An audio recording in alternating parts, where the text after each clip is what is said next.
Analisando a vida, fiquei a pensar no fato de que muitas vezes Deus coloca em nosso coração algo que poderia mudar a história da nossa vida ou ser a solução dos nossos problemas e dificuldades, os quais temos colocado diante de Deus em oração, mas dizemos isso é loucura, não faz nenhum sentido.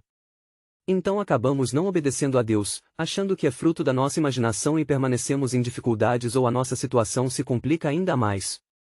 Foi então que eu me lembrei de alguns fatos que ocorreram com um grande profeta de Deus do Velho Testamento registrado no livro de um rei chamado Elias, de Tisbé.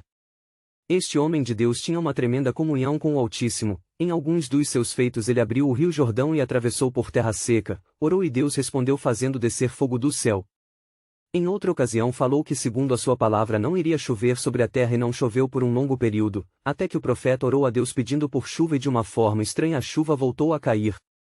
Mas o sinal de que iria chover foi uma pequena nuvem na forma de uma mão, a qual apareceu no horizonte, e através dela o céu se escureceu e veio uma grande chuva sobre a terra.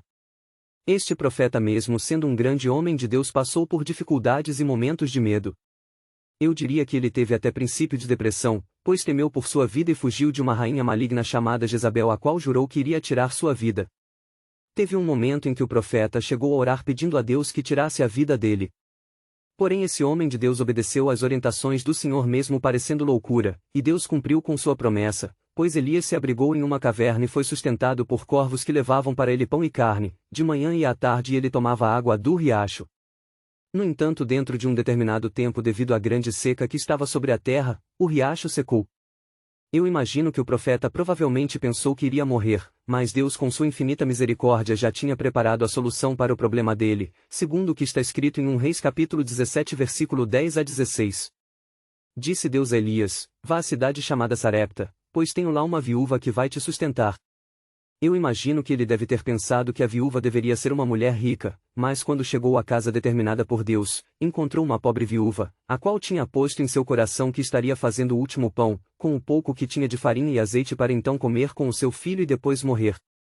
Mas o profeta Elias disse: faça o pão primeiro para mim, depois faça para você e seu filho, pois se assim o fizer, não faltará a farinha na panela, nem o azeite na botija.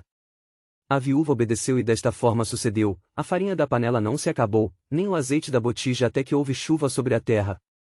Nesta história observei que ambos foram obedientes e colocaram a fé em ação, mesmo parecendo loucura, e Deus realizou o milagre. O profeta foi sustentado pela viúva e a viúva e seu filho não morreram de fome. E você? Qual é a sua luta? Qual é a sua dificuldade? O que tem te deixado com medo? Talvez você tenha perguntado a Deus em oração: e agora o que eu faço? Não seria agora a hora de colocar a sua fé em ação? As Sagradas Escrituras dizem que a fé vem pelo ouvir e ouvir a palavra de Deus. Também encontramos nas Sagradas Escrituras que a fé é o firme fundamento daquilo que não se vê, mas se crê, é crer no impossível, é ver o invisível, é tomar posse do que não se tem como se já o tivesse.